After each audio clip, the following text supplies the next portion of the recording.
Ape joto kogi sagun johar ar saute iñak channel re sagun daram. Tihinya galmarao do bonga buru ku porop ku idi kate manotan Gora Murmu saw. Ma johar ge noa YouTube channel ren nyeliye sanam koge in pata ko johar. Johar. Ado iñak tihinya pahil kukli do am then noa kan gya je bonga buru ko met muthan se ona murti rup ona banua. Chedah banua ona. Noa do katha kan gya je abo adibasi hor bonga buru hor koren bonga buru kodo muthan do banuk takwa se babon benaw takwa se dharti re nongkan adigan dhorom mena jahar do muthan bako benaw ado noa do ai uman katha kana je sedai chedah hapram ko muthan bako bonga buru ko ehab leda ado iñak mone hoyok kana je bonga buruwa rup se muthan joto jaga re un somoy benaw bako dareya kan tahena se bako benaw tahena ar benaw kate ha oka leka ko benawa hante nate ko benaw dareya thi nonde nongkai benaw kada kalom hande dosra muthan hoy dareya ona mittei karon hoy dareya ar tesar do hoyok kana je abo re bonga buru kodo noa jayam se noa necar se PROKRITI songe jodaw hena ko hoy do abo babon nyel nyama hoy do abo bon aikewa bonga buru ho abo do ona aikew ko abo nungko do sodor samang do bako ni do danang khoi ko tahena samang do babon nyel nyam kwa ona iya tigi hoyto muthan do bako benaw da noa bako nyel nyamua ar babon nyel nyam kote ar aikewa ko nuko do onate unkuak dare te bon atkar dare kana ona tege bonga ko do abo muthan babon benaw takwa. Adi napai. Ado iñak dosar kukli do noa kana je bonga saw tegi hajuk kana porop. Ado porop idi kate jahanam men khai je porop tinak lekana se porop chet kana ona. Hei abo noai je bonga buru marang buru jahir ayo धर्म मणे को तुरुई को हपड़ाम को सीमा bonga abge bonga are जहान bonga को हेना को ताबना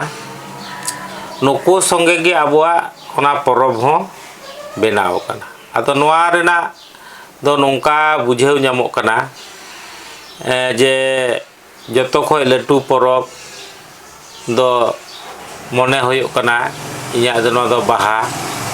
इन कते arrow हरियर नवै जानथार सोहराय नुका abge hena karam hena buru birit hena sendra karkhana bonga buru ko hena aro nongkan adigan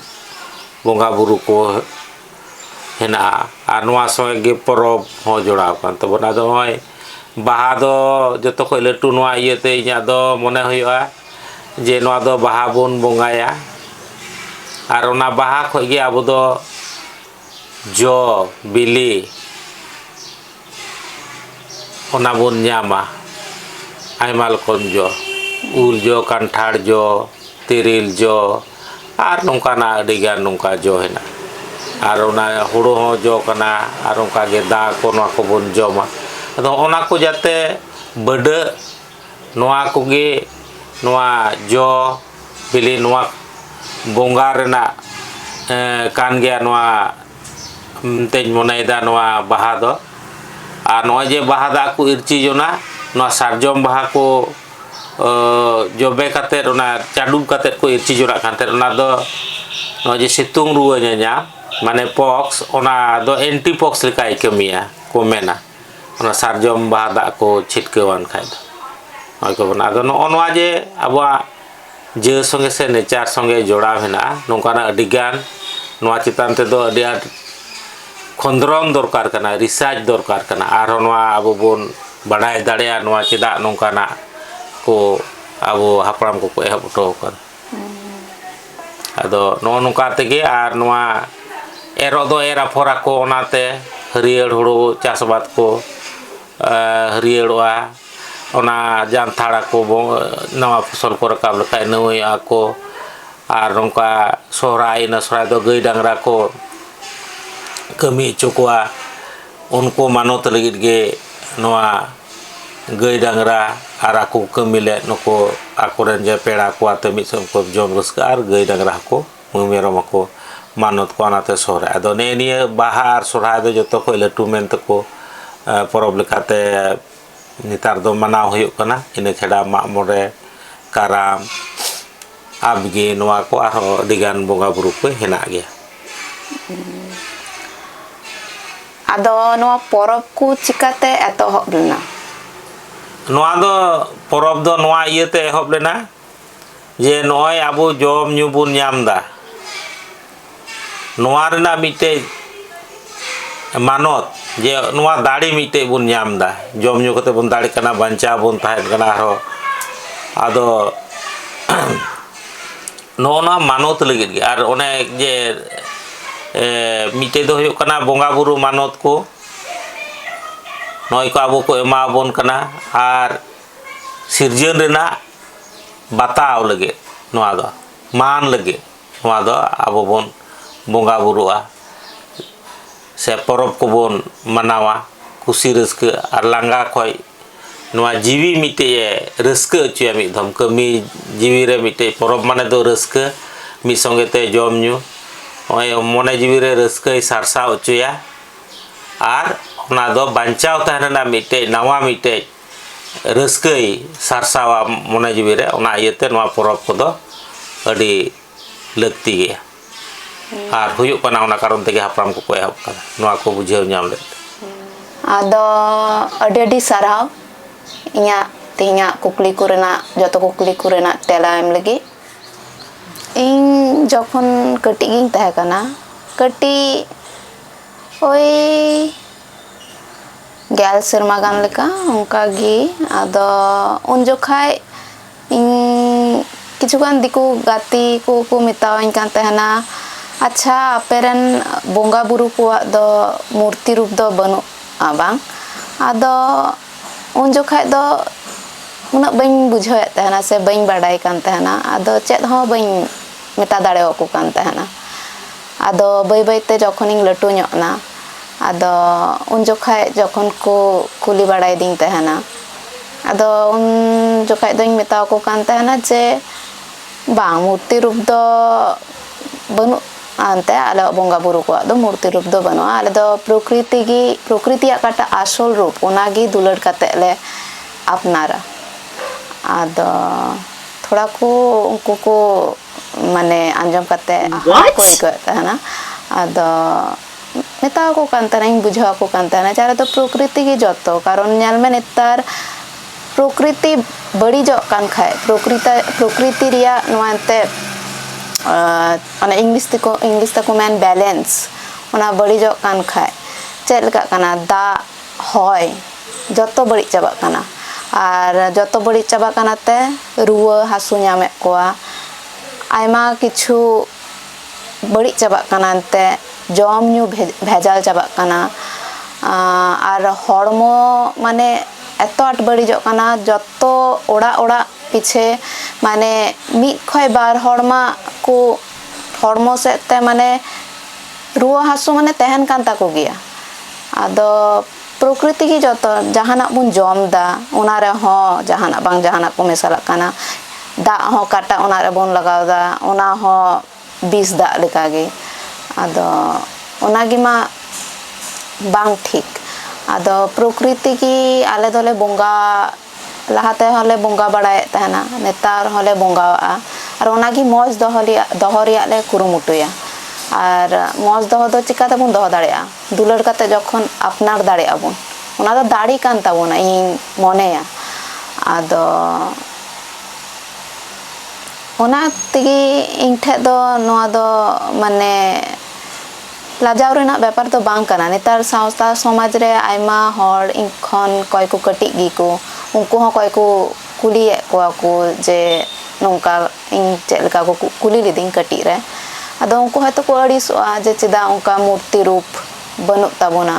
bonga korena ado onaging inya katha unku then noaging dohoya je se message leka gi je alope adisoa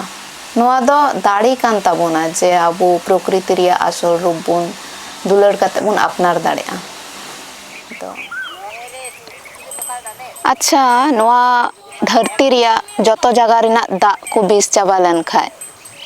polluted चाबा लेन खाय से नोआ हासा को आया दाड़ी से आया काटा क्वालिटी गुण कोई आद चाबा लेखाय से नोआ दारी को जतो जगह रिना बुन मा चाबा लेखाय तखन पासे उन जखाय दो पासे कय तिना नेलोत तेको मजा से टाका पैसा कय ठे ढेर मेना से कय ज्ञान गया को से बांग ओना को दो पासे चेत हो कमी रे उन समय दो बांग लगा कारण आम ठे आम नेलोत ते मजा से आम ठे टाका पैसा एमा मेना से ज्ञान गया ऑक्सीजन 1 मिनट लगी हो बापे नाम लेखाय से बाम नाम लेखाय उन समय तो ओना रिया चे